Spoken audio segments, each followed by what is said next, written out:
Let's understand collagen supplements, and I'd like to use the analogy collagen supplements are like IKEA furniture. What does that mean? Well, some assembly is required. When you get some furniture, you get a whole bunch of instructions, and your idea is to read the instructions and put it together in a logical sequence so it has the correct form and function. With most collagen supplements, which are usually collagen peptides, the protein's already been broken down. And these peptides, when you ingest them, are then broken down in the digestive tract into amino acids. The amino acids are then absorbed, delivered to the local tissue, and it's in the local tissue where you have the instructions. These are the genes and the enzymes that they code for that allows you to put all those pieces together in the right sequence so that you have the form and function. The problem is, what happens if these processes aren't involved? In that case, you have the delivery of all the material, but you don't end up being served with a collagen product because the processes of putting it all together are dormant. And you can imagine that if you've got IKEA furniture without any instructions, that would be very difficult as well. So it all holds together there. So let's explore the collagen market and how it's transforming. It's certainly a very large market. It's $8 billion in current revenues, but the vast majority of it is stuck in this first generation modality, which is simply ingesting collagen or collagen peptides and the addition of vitamin C. Very simple, no instructions, no way to augment or optimize the instructions to create new collagen or even other matrix elements. There's a second generation of products, but usually these include other materials or components that have benefits outside of recruiting the genes and the enzymes that make collagen. So they may have benefits in other organs or health conditions like vision, but it doesn't really stimulate the process of putting together those amino acids into collagen. That is only seen in the third generation form of collagen products. And not only do they have the materials to augment and stimulate the processes that string together all the amino acids to make collagen, they have another attribute that's just as important. They are involved in limiting the degree of matrix breakdown in various health conditions. So there's this yin-yang between production and breakdown that is the determinant of skin health. So let's explore that a little bit more. Matrix health or collagen health or skin health is not dictated by the availability of substrate alone. They're useful, but it is absolutely driven by the availability of the enzymes that generate the collagen from the individual amino acids. If you don't have those enzymes, if they're being suppressed or rendered dormant, and there's plenty of ways to do that: inflammation, UV radiation, oxidative stress, aging, mitochondrial dysfunction, are all classic examples of situations where the enzymes that string the amino acids together to make collagen simply do not exist, or their levels are far from being optimal. And so the question is, how do I turn on the genes to make these enzymes so I can make some more collagen? And the other element is the other side of the equation, is that matrix structures during these conditions may be broken down. And we know the enzymes involved in that. They're called MMPs, matrix metalloproteinases, and they are involved in breaking down damaged matrix and clearing them all out so that you can regenerate the skin health in a better form and function. And so those are the two processes.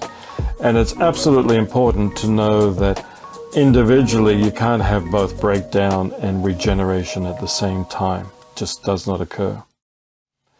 So what are some of the assumptions that we're currently operating, and particularly in these first generation products? One of the assumptions is that all you need for adequate skin repair is to ingest collagen. Another assumption is that vitamin C is the best antioxidant for skin health.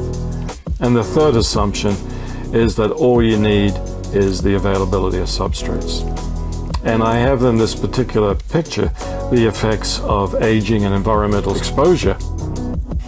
This is a truck driver, and you can see that the left-hand side of his face has greatly accelerated aging and breakdown of skin health, and the reason being is that's chronic exposure to UV light. So how did that UV light cause such damage? Well, we do know the answers to that. This is a slide that's taken with permission from Astareal astaxanthin, and it just compares astaxanthin and vitamin C in terms of UV exposure and the formation of collagen. Now you can see in this panel that vitamin C will actually put out a little bit more collagen, but that's really after the collagen's made. It just makes it stronger. You don't actually get more collagen, you just get better collagen. In this group over here on the right-hand side of this particular graph, you see the effects of UV radiation on collagen production. And under normal circumstances with UV exposure, there's no collagen production whatsoever. If you add in vitamin C, even though it's an antioxidant, it has no impact on restoring normal collagen production by human fibroblasts. But if you add astaxanthin at the same dose as vitamin C, then you get 80% restoration, which is quite a remarkable when you're at zero. So, and then vitamin C just tops it up just as it did under normal circumstances. So, is vitamin C the best antioxidant for skin health and collagen production? Absolutely not. Astaxanthin by far is a better approach for matrix health. So one of the things about vitamin C is it does help in forming cross bridges, so this makes the collagen stronger and better, but it's very ineffective in regulating the genes involved in collagen production. The other issue is that vitamin C is very water soluble, and it cannot penetrate the outer layers of your skin because the outer layers are very lipidic in nature, and water solubility products will not penetrate, as opposed to astaxanthin, which is very soluble in lipids, and so therefore it does a much better job. So let's go back to some of those assumptions that highlights where the collagen market is to date, and that is ingested collagen goes directly to the skin and drives repair. Maybe. Really needs a lot of help. In essence, it's very unlikely. And is vitamin C the best antioxidant? Absolutely not. Astaxanthin is much better, and it penetrates the outer layers of the epidermis, where you have a lot of lipids, and that's where the first line of defense for UV exposure is. And in terms of whether substrates are enough, no, this is busted. The real value in regulating skin health and in achieving this anti-aging component is to optimize the expression of all these different genes that are involved in determining skin health. So let's look at some data, and I apologize if this is a little intense. This is some from my own research, and it's actually on human cartilage, very, very similar to skin. Cartilage is made of glucosamine and type 2 collagen largely, although there are other forms as well. Now, on the left-hand side here is the gene switch that regulates a whole bunch of genes involved in inflammation. And when we hit it with a cytokine, called interleukin-1, this particular switch is activated, and it leads to thousands and thousands of different genes that are involved in chronic inflammation. The nice thing is, if you add cat's claw, here listed as HLM in dose-dependent nature, you turn off that switch. And if you turn off that switch, there's a whole range of inflammatory products that are then rendered dormant.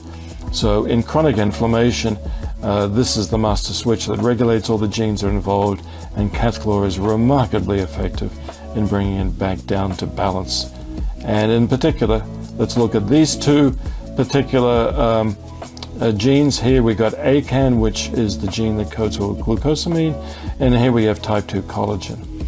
Just focusing on the collagen, if you hit it with interleukin-1, that affects this master switch over here, the whole production of type 2 collagen is suppressed. Add in the cat's claw and you bring it back to normal. And in fact, without the inflammatory signal and just cat's claw itself, you get this greatly enhanced expression of the type 2 collagen gene. And if the gene is expressed, you make the enzyme, and the enzyme makes the collagen. That's the way it goes.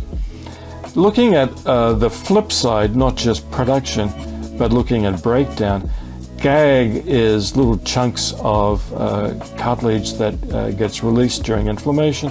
Here you can see GAG being released by these segments of human cartilage. Add in the cat's claw, and it drops all the way down. So the cat's claw is not only recruiting the enzyme to make collagen, it's also suppressing the processes that break down collagen. Matrix elements are certainly prone to degradation, but they usually do this as a prelude to repair. The problem is when those signals to break it down don't get switched off in the correct, timely manner, because then you never get to the stage where you actually promote repair. We know the players are involved in both collagen breakdown. These are the MMPs. And let's jump over and show you a slide about that as it relates to, again, cat's claw. So this is on the top row here, we have MMP9, this is MMP13. These are the major enzymes involved to break down cartilage. You hit it again with the cytokine interleukin-1, and the gene for 9 and 13 is greatly enhanced, and they go to town. These are actually on the bottom panel, C and D here, the enzymes themselves. So this is the gene, this is the enzyme. And when you activate inflammation, they go up, and when you hit it with cat's claw, they go back down. Turn off the gene, and you switch off the enzyme. Whether it's 9 or 13, it's the same pattern. So here you have a component. Cat's claw is a vine, it's a botanical from the Amazon rainforest that not only normalizes the production of collagen, it also is involved in switching off the processes that break down collagen at the gene expression level. As it relates to where we are in the collagen industry, the vast majority of them fail to account for matrix degradation. And this is really a very, very common flaw. And you're not going to be able to solve matrix health if you do not account for the breakdown of collagen and all the other matrix elements, particularly if you've been exposed to oxidative stress with aging, UV radiation, environmental stress, or dysfunctional mitochondria. This is a big deal. You have to understand this whole balancing act between production and degradation in order to get optimal overall health. So the products that are involved in focusing on all of these processes, the ones where they're true innovation. And that's where Bella Grace comes into play here. In conclusion, the initial robust enthusiasm for collagen supplements is subject to a lot of disruption in terms of how the industry matures and the sciences will appreciate it. And innovation is, in this particular area of skin health, is absolutely requires optimizing the processes of collagen production and degradation in terms of which one's happening, when and where you need it. And Bella Grace is the only one that's really focused on all of these processes, and that's why it has a superior customer satisfaction and better outcomes. I hope it makes sense.